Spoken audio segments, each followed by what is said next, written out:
उपचुनाव को लेकर राज्यसभा सांसद ज्योतिरादित्य सिंधिया ने कहा कि आने वाले उपचुनाव में जनता सही निर्णय लेगी। आगामी उपचुनाव में हमारी विकासवादी सोच है। हम किसी को निपटाने के लिए चुनाव में नहीं जा रहे हैं।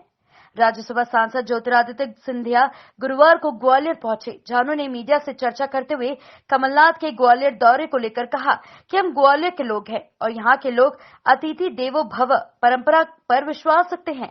यदि कमलनाथ ग्वालियर आएंगे तो हम उनका स्वागत करेंगे।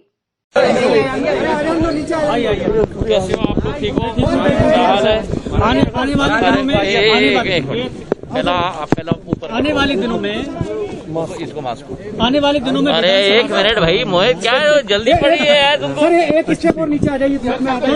हाँ आप चाहो मैं आ जाऊंगा, और नीचे आना है मैं और नीचे आ जाऊंगा। इधर आओ इधर आओ इधर आओ।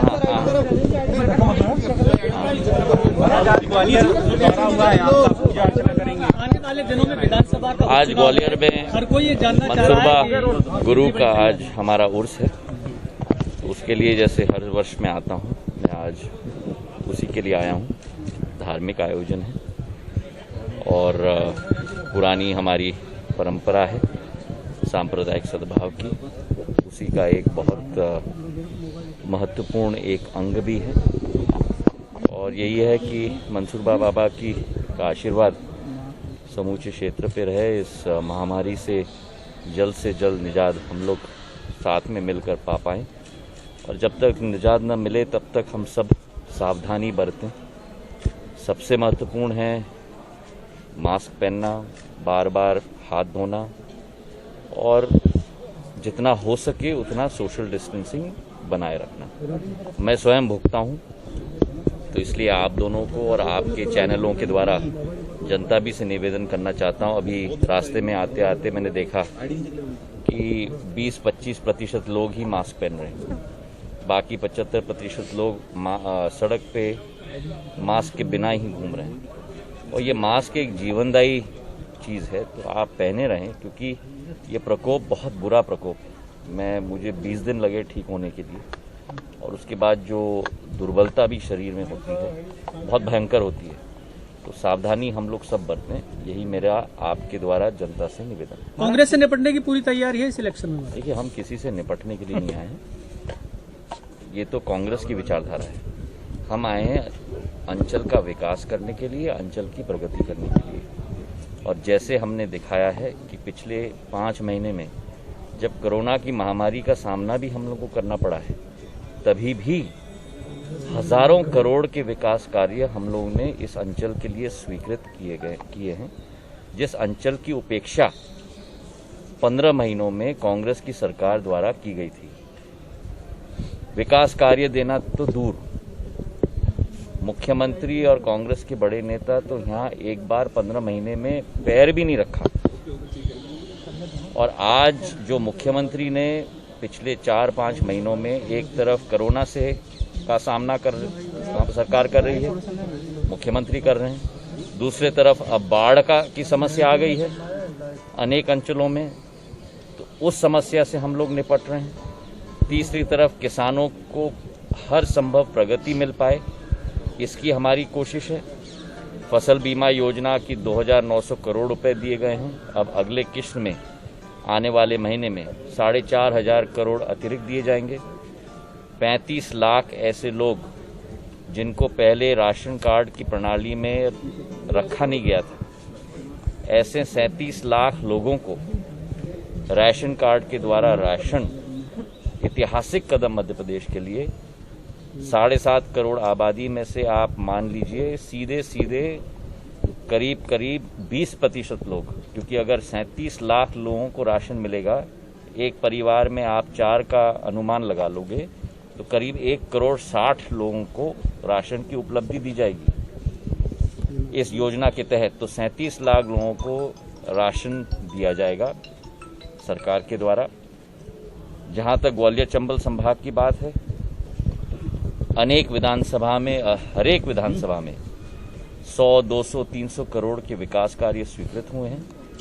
उस क्षेत्र की ज्वलंत समस्याओं के आधार पर 2 बड़ी योजनाएं, एक ग्वालियर शहर के लिए जो आप लोगों की भी एक बहुत बड़ी ज्वलंत मांग होती थी कि स्वर्ण रेखा नाला पे एक एलिवेटेड रोड बने। करीब 400 करोड़ रुपए की योजना की स्वीकृति मुख्यमंत्री जी ने दिलवाई है। योजना अभी भी मेरे हाथ में है। इसका अब जाकर पूरा एस्टिमेट बन रहा है और इसे टीएस और एएस स्वीकृति मिलते ही इसकी भूमि पूजन भी हम लोग करेंगे।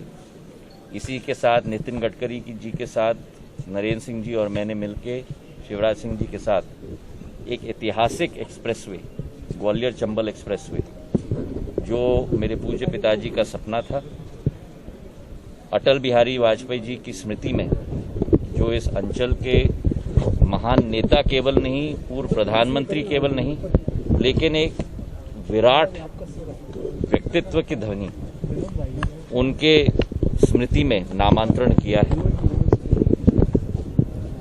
उस चंबल एक्सप्रेस में एक तरफ इटावा से जुड़ जाएगा ग्वालियर मोरेना, दूसरे तरफ इटावा भिंड होते हुए अंबा, दिमनी, मोरेना, सुमावली, जौरा, सबलगढ़ तक ये एक्सप्रेसवे जाकर श्योपुर जाकर वहां से कोटा तक ये एक्सप्रेसवे बनेगा, करीब 450 किलोमीटर की, 8,500 करोड़ की। तो 5 महीने में आप देखिए कि कितनी मेहनत मशक्कत हम लोगों ने मिलके की है। एक तरफ कोरोना से निपटारा पाना, दूसरे तरफ बाढ़ का सामना करना, तीसरे तरफ किसानों को राहत कार्य दिलवाना और फसल बीमा राशि दिलवाना, चौथी तरफ बाढ़ का सामना करना, पांचवी तरफ हर विधानसभा में विकास कार्य दिलवाना, छठवीं तरफ जो बहुत एक विकासधारी योजना ग्वालियर शहर के लिए अलग, ग्रामीण चंबल संभाग के लिए अलग दिलवाना। तो हमारी सोच विचारधारा किसी से निपटने की नहीं है।